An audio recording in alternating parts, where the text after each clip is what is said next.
In this video, we're going to go through some of the steps we would need to take in order to code up the binary tree. In the previous video, we talked about the general concept of a binary tree, it being where every node can have a left and a right link.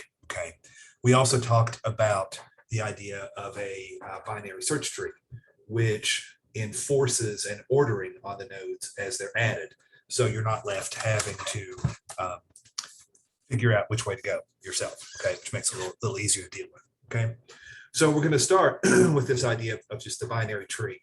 So this is a binary tree header file.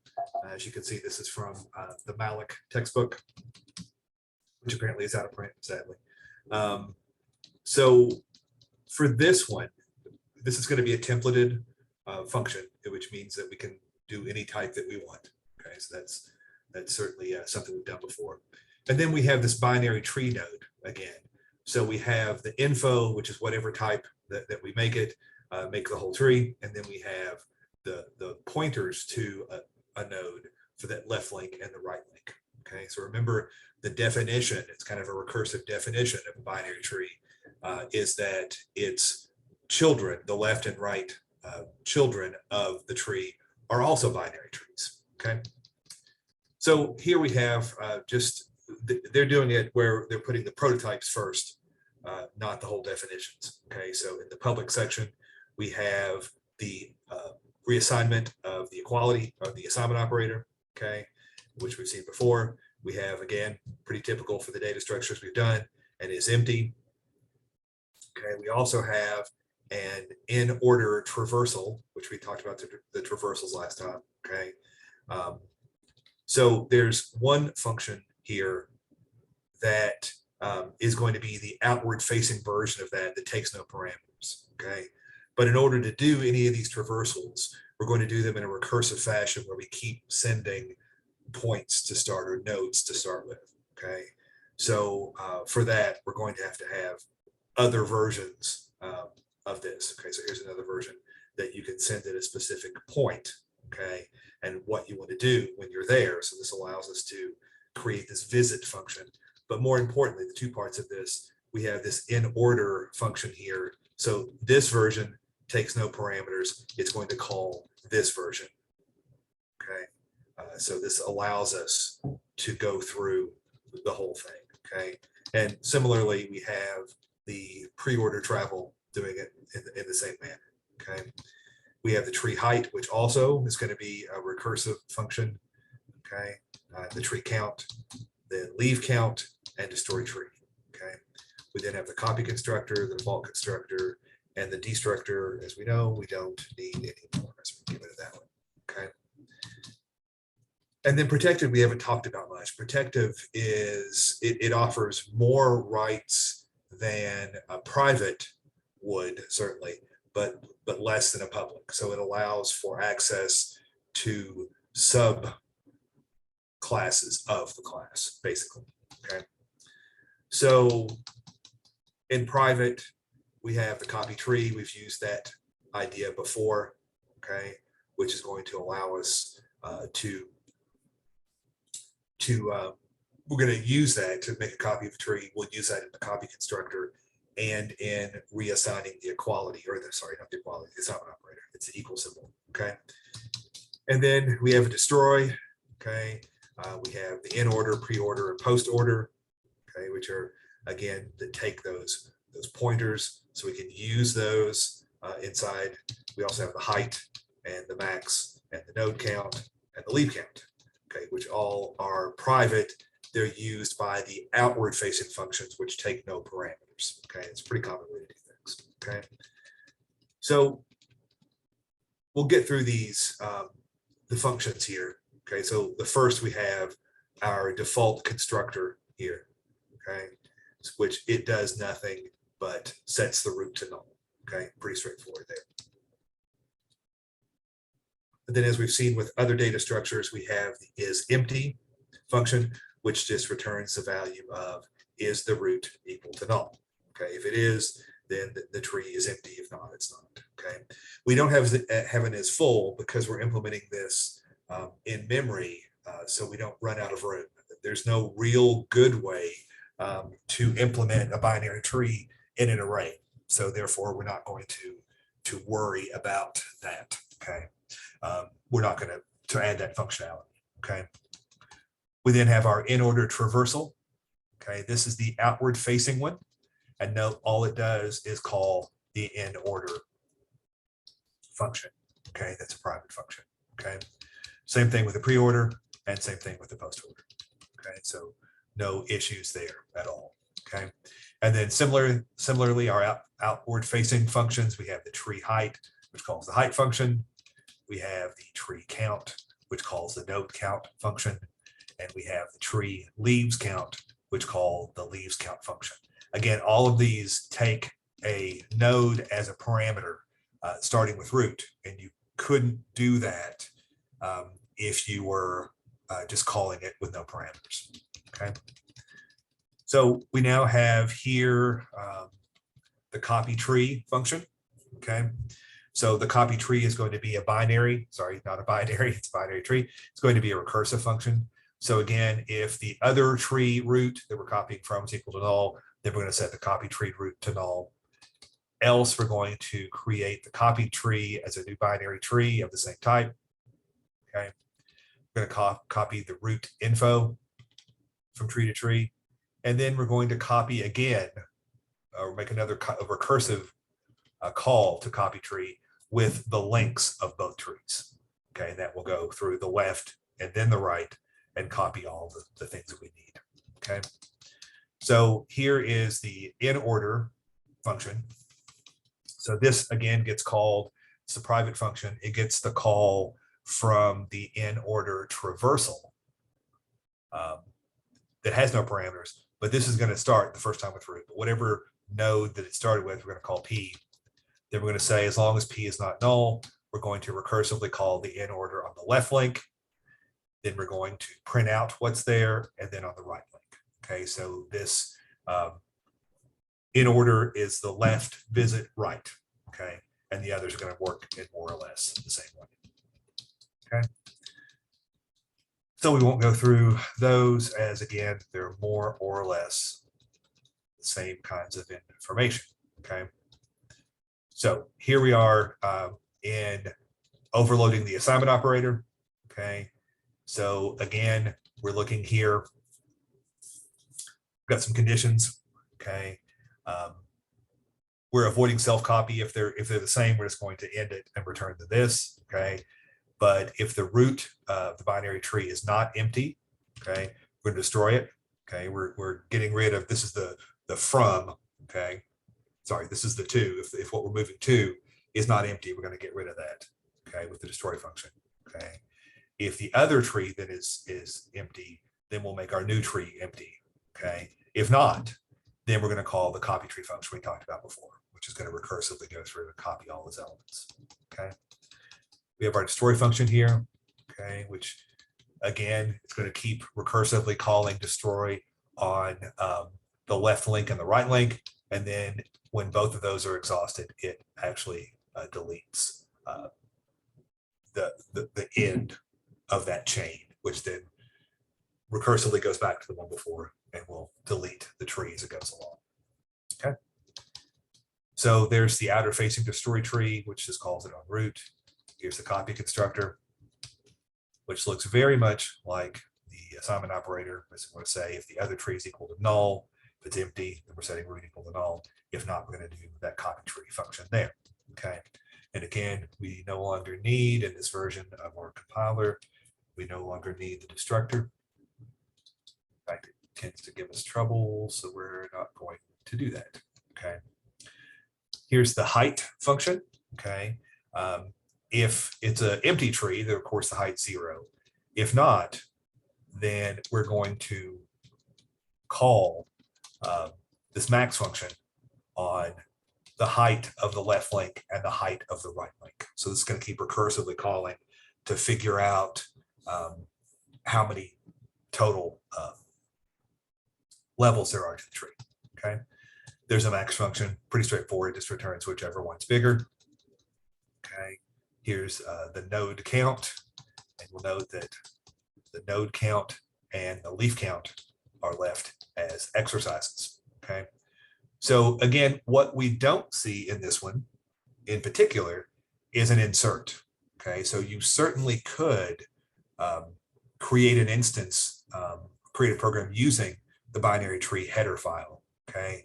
But there's no insert function. So you'd have to manually add to the right or add to the left. Okay. So this gets us to the idea then of the binary search tree. Okay. So we have binary search tree.h. Okay. So this one includes the binary tree that we had from before. Okay. So it has the traversals, all those things that we had from before. Okay.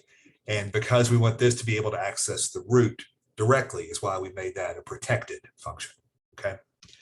So what we add to this, so again, it has all the things that we had before. We're going to add the things that were different with the binary search tree. And the first is the insert. Well, it's not actually first here, but we'll talk about it first. It's the insert. It's the idea that when we go to insert a new value, we're going to check the current node. And then depending on the value of the current node, the info in the current node, we're either going to go left if it's smaller or right if it's bigger to find its place in the tree. Okay, and that way the tree is always ordered. It's always sorted. Okay, at least it can be sorted with a proper traversal. Okay, and it's the in order traversal, by the way, that it's going to return that where we visit left and then where we go left and then visit then right. That gives you the sorted version of the tree, and you'll see that when you implement the traversals. Okay, so we have the insert node we have to worry about. The delete node gets a little more complicated here, okay, because when we delete a node from a binary search tree, we have to figure out if it's not a leaf node, what we're going to do with the children of the node we're deleting, okay, to be able to reorient those. We'll take a look at that code in a second, okay. And then again, there's a delete tree function, okay, which will help us in this. These two functions together are going to be able to delete an item from the tree, okay? And then finally, we have the search, and the search is, in addition to the ease of inserting, that we know where to put things, the search is the real important feature here in that we're able to search to see if the current node info has what we're looking for. And if it doesn't, we're able to move left if we need something smaller, or right if we need something bigger. Okay. And again, the previous video talked about that and did some graphics on those kinds of things. Okay. So looking through the code here, I think the insert is the place to start again. So we're starting here with our insert. So there's a bit of code here, right? There's a lot we're keeping track of. And we've seen this before with the linked list. So it's going to take the item that we want to insert, which makes sense. We're going to have a pointer to the current and also a pointer to the trail current. Okay, I think in the linked list, we talked about it as the current and the previous, the C and the P. But in this case, we're going to call it current and trail current. It's again, we won't know what, or once we find where we're looking for, we're going to have to look backwards in order to set things. Okay, so that's kind of what that's going to be used for. Okay. And then there's a new node. Always when we're doing the insert on these, we have to create this blank new node. Okay, so we start by creating this new node. It's a new binary tree node. Okay, we're doing an assert here that the new node is not equal to null. If we just created the new node and it's equal to null, then we're out of memory or something's messed up. So that's just a sanity check there. Okay, we're then going to set the values for that initial node.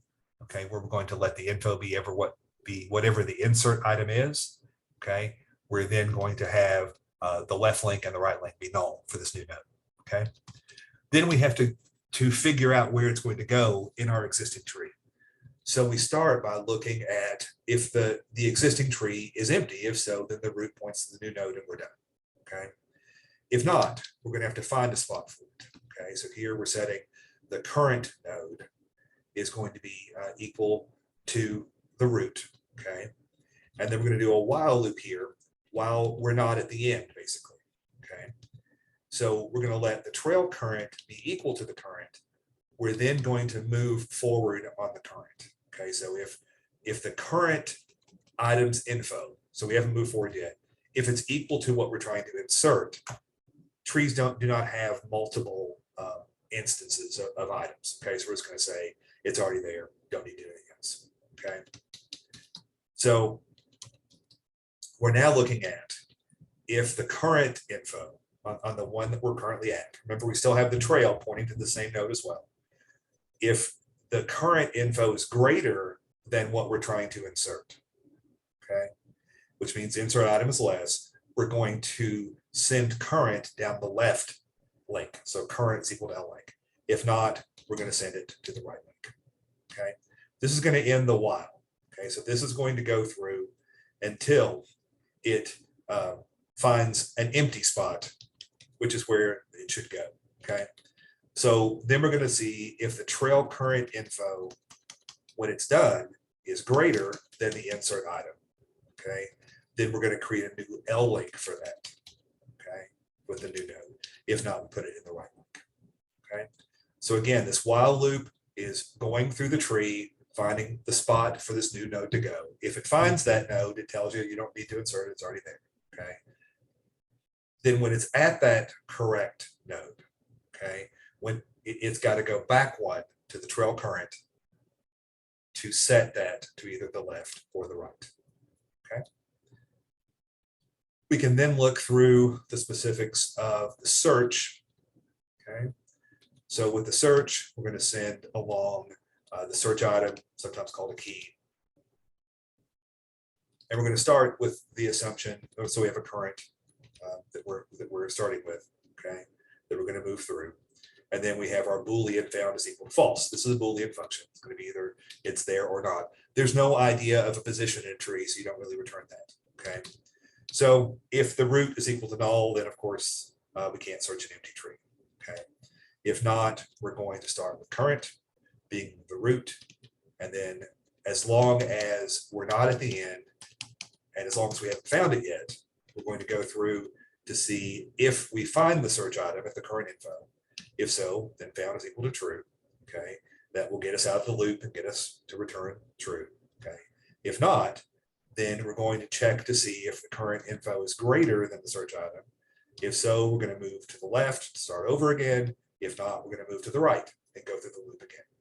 Okay, so these aren't recursive, these are iterative. We're going to keep going through until we find what we're looking for. Okay, and then we return. If we get to this point and we never change found to true, that only happens if we find the search item, it will still be its original default value of false. That's what gets returned. Okay, that's the insert. So now let's go down to the delete. Okay, so with the delete, we have some things to think about here as well. Okay, so again, we're going to have the item we want to delete. We're going to have a current and a trail current we did before, and we're going to have the Boolean found defaulting to false. Okay, so again, if the tree is empty, then we can't delete from the empty tree. Okay, so we're not going to worry about that. If not, we're going to set both current and trail current to the root. Okay, so while the current is not equal to null, so we're not done with nodes yet, and it's not found, we're going to go through and figure out if the current item has what we're looking for. If so, found is equal to true. Okay. If not, we're just going to move things forward. Okay. The trail current becomes current, and then the current info. Okay, the current info now is equal to the lead item. Then we're going to move to the left link, and if not, if it's less than, we're going to go on the right link. Okay. So that's going to get us to the point that current will point to either null if it didn't find it, or it will point to the node that needs to be deleted. Okay, so here's the deletion part. Again, if the current's equal to null, then we didn't find it in the tree. Okay, else if found is true, we set that found variable to true. Okay, then we're going to look at if the current is at the root, then we're going to run this delete from tree on the root. Okay. So we're deleting the very first item. else if the trail current info is greater than the delete item. Okay, we're going to delete from tree on the trail current. That's the one above.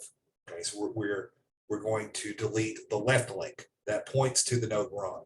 We can't delete the node we're on without having to go to the one above it, basically. Okay, and then if not, if it's less than, then we're going to delete. We got here via our right link. That's what we need to delete from the node, from the parent node there. Okay, and then we have the delete tree. Okay, that's going to also take care of rerouting things. So this delete just gets us to the point where we know which node needs to be deleted. Okay, so it's going to send along here the node. Okay, we're going to call that P. Okay, so it's also going to have a current, a trail current, and a temp. Okay, so if P is equal to null, okay, then the node we're trying to delete is null, and that's an error, and that probably shouldn't happen, but it's there just in case. Okay, so then we have to look to see if the left link is equal to null and the right link is equal to null. Okay, so if that's the case for P, life's pretty straightforward. Okay, it means that P is a leaf node. So we just set temp equal to P, P is equal to null, delete temp. Easy enough. Okay, so we have other conditions here on what to do if it's not a leaf node. Okay, so if the left link is equal to null, okay, then we can set our temp equal to that current pointer. We then set that pointer to the R link, okay, to the right link, okay, and then we can delete temp. Okay, same thing around if the R link is equal to null. In this case, pretty straightforward. Okay, that we have to. This is a node with one child. Okay, so but it has to switch sides because of the greater than less than. Okay, so if the left link is null, then we're setting to the new right link. If the right link is null, we're setting to the new left link. Okay, and everything else should work out. If not, if you get to this else, it means that the node has both a left and a right child. Okay, so things get a little more complicated here. So we're setting the current to be equal to the left link, okay, of the node that's going to be deleted, okay, and then and again we're rerouting these, and then the trail current is equal to null. Okay, we're going to continue along as long as the right link is not null. We're going to let the trail current equal current, and then the current equal R link. So we're going to go until the end of that string. Okay, we get there, we're going to let the P info is equal to the current info. Okay, and if the trail current is equal to null, it means that the current didn't move anywhere. Okay, so we just let the P L link equal to the current L link. Okay, if not, it did move, and it's the trail current R link that gets equal to the current L link. Okay, so a lot going on with the delete for sure. Okay, but it's broken into 2 bits. Okay, so make sure that you take the time to go through that. I'm going to copy all of this code into the temp directory so you can look at it a little bit more. Okay, so that's basically how the code is going to work. Okay, as far as our binary search trees. Okay, then once you have a binary search tree, you have all of its functions. You should be able to include it in a file and write a test file where you're going to create a new search tree, insert, delete, get the tree height, get all that stuff, do the traversals, anything that you want to do. Okay, all of those should be relatively straightforward. Okay, so this is, I think, without a doubt, the most complicated data structure that we've talked about so far. Okay, so it's important that you understand what we're doing. Okay, and be able to add new functions to this and to be able to write programs that utilize the binary search tree. We're not ever going to, at least I can't think of a reason, we're not going to at least use a binary tree itself. Okay, we're going to always be using the binary search tree because it has that built-in ordering. Okay, so again, take a look at this, and if you have any questions at all, make sure that you let me know.